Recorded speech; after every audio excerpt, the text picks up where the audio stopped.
to Ask Us Anything. Have you got something to ask? I'm freezing.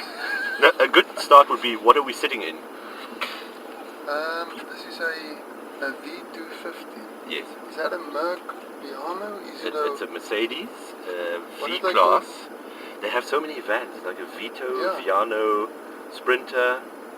So what does the now V stand for? The V-Class used to be a Vito, I think, yes. and that was sold through trucks or commercial vehicles, and now it's a passenger car, V-Class, like a C-Class or an E-Class. And what was the 110 at the back of some of the... No, that's a Land Rover. 110, I think. 113? 113, that's because it was a commercial vehicle. Oh, okay. They smoke a lot of pot, and then they come up with random numbers, like on the side of an Actros it says 2192, and only the owner knows what that means, and the salesperson.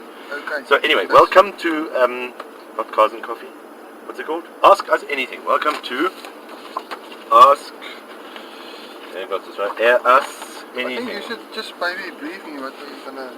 What we're doing? Am I asking you? Yeah, look, Gully Multimedia, not that that matters.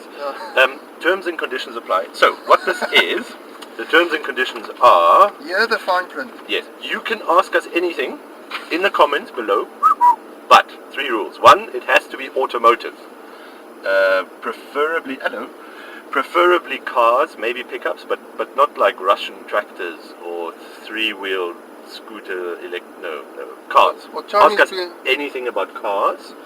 You have to keep it clean, so no naughty language or naughty thoughts. We'll entertain some of them, but not all of them. Yeah. And it has to be something you cannot find on Google, so we don't want to explain how an alternator works or why your suspension is squeaky, or even your car's. So, starting with that, we have a few already from our YouTube channel, and it appears... No, I don't. Who are you? Do you actually get that, Bucky? You're from the coffee. I'm Nico. I'm just Nico. Yeah, it's Nico. I'm a bit of a... Don't ask too many questions. Otherwise, I can talk too much. People disappear. Is this the 3-cylinder engine? Where's this filmed? We film in Southern Africa. We are currently near a city called Somerset West. Somerset West. Stellenbosch is that way. Strand and Gordons Bay that way. Although the highway is actually behind you. Franschhoek is over the mountains. Yeah, nice pass actually to drive. Is the TDI 130 kilowatt an old? No, okay. So what I thought we'd do this time is pronunciation. Because there's some videos. Have you seen the German guy who gets all upset about Porsche und Audi? Ooh. He's a bit German. Although I'm also a bit German. But that's the first one. How do you pronounce that? This also goes to South Africans because they like to say Audi. Audi? Audi? Or is it Audi? Audi patent. Or Audi patent. Audi patent. It's like Aud, like fraud. Audi, that's why they do it. Audi. But it's Audi, isn't it? Is that the real? I don't know. I guess it depends on where you're from. Because Audi is actually Latin. It means listen or horch. Which horch, and that was the Auto Union long story. It's almost like how culture, you know? Culture? You know, the Hoover. It's actually Kache. No, it's Kirche. Kirche. But everyone knows it as culture. Yeah. So, it's Latin. Does anybody speak Latin? My uncle once told me he knew 2 lawyers who spoke fluent Latin. They would sit in a restaurant and speak in Latin. Nobody would. In durum est order ham and cheese sandwich in Latin. Okay, this one. Apocalypse. It sounds almost like that movie. Apocalypse. We know what this is. Do you know what this is? Or what they do?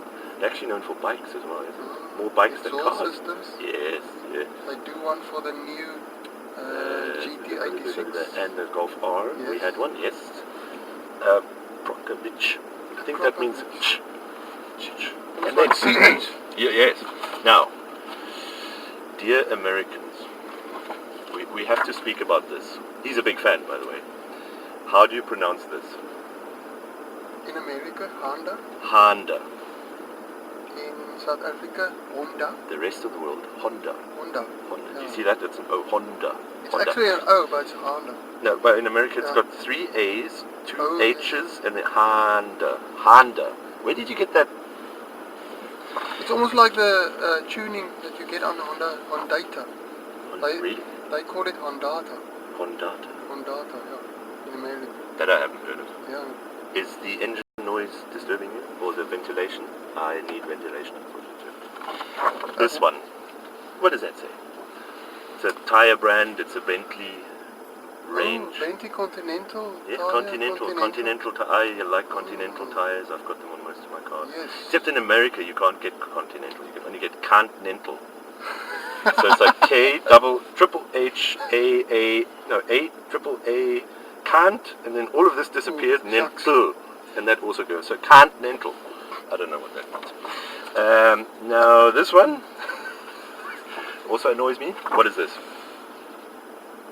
It's one of the minis. It's a Mini. Except in America and Germany, it's a Mini Cooper, which seems to be one word. Mini Cooper. I think that's a 2010 Mini Cooper with the turbo. That's actually an S. One it's a Mini Cooper S. So yes, you're right. 80%, if not more, of most Minis nowadays are Mini Coopers. But first of all, say it with me, 2 words. Mini Cooper. And you get others too. You get Mini E, Mini 1, Mini Countryman. Well, most of them you get a base model. John Cooper works. John Cooper works. So not everything is a Mini Cooper. Speaking of putting everything into sort of one category, Germans, probably due to the occupation after the war, call everything a Jeep. Any 4x4 is a Jeep. So this is a Jeep. Actually, they say Jeep. So this is a Jeep. Let's see, I have some more examples of German Jeeps. Here's one. Another Jeep. That's a very fancy Jeep. That's a nice Jeep. It's a posh one. Posh it's a posh Jeep. It's a posh Jeep. And then this one. This one is a very popular one here. This is a Jeep Prado. So Germans, please, just that doesn't say Jeep. This is a Toyota. What else have we got? Have you got anything that you want to ask? I was caught off guard because I actually didn't know. About just gonna start recording, so that's why I went a bit. Well, I never know about your movements because Yeah. of your secret agent. I mean, your baking contest you were in. At some point we'll talk more about Hondas. Hondas. Because we then I love Hondas. will probably. We did have a Honda-related question because we had a long-term car. I also don't know how long this segment should be. I don't want to do it too long. If I can find them again, we had a long-term car which was a Maze, which is the like in a thing you walk in, a maze. No, Oh, a okay. Maze, like amazing Honda, but could you please do a video for the Honda's L12BI VTEC engine? That must be from a Honda enthusiast. That's a Honda enthusiast. Actually, I think it was an Indian Honda enthusiast because India builds the Brio Amaze, the sedans and some other stuff. And the L12B is, thank goodness, L12 means 1.2 litre. That's assembled in India? I'm quite Malaysia? sure, yeah, Malaysia, India, okay. somewhere there. So I think we've done videos on the acceleration of that, but we may do a whole geeky anorak video on it because I want to do that for the Mercedes M113 engine. Still not done. The BMW B52, what is it called? The straight six, all of those. Is that the one in the Z4 or the one in the... I think it's been in everything, like coffee grinders and stuff like that. Okay. This looks very slow. Someone said about a Mazda on Facebook. Yes, that's nice. How do you do this fast start? So a lot of people asking how launch control works. Maybe we should explain that as well. Usually you put your left foot on the brake and your right foot, put it in drive, and your right foot on the accelerator. I can't do it now. If I were, we'd be in trouble. And then you would release the left foot.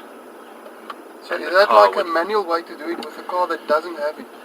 That's how launch control usually works, and if a car doesn't have it, an automatic one, it's called brake stand. Or there was an American guy who commented that also had like a torque or a power takeoff or something they called it. So by keeping your left foot on the brake and flooring it, you're holding the car against the brake, which means if you let it go... I used to do that when we rode go-karts. Go-karts? You know, when so you you get off the both line quicker. Yeah. Clever. There you go. I think we'll wrap this up also because I'm not sure if we're going to publish this or not. We should have like a standing joke or a standing thing. Oh, what's the price of this car? Damn it, I told you already, didn't I? Shucks. What's the price of the car? This one costs... Do they know what we said? Can they remember? It's a V250. V250D. They can probably see right to the back. Yeah. To the VIP section. 1.297 million rand. So 1.3 million rand, which is about 20 euros or 35. Sure. $60. Not quite. What's the dollar rate now? The euro is about 16. And I'm still looking for a cup holder. Oh, they're down here. My cameras are all in there. Sorry. Okay. All my cameras are... So it's actually then not that expensive. It does have cup holders. Too. Yeah, very important for Americans. I wanted to make fun of them that they always love cup holders, but I've got some older cars that don't have cup holders.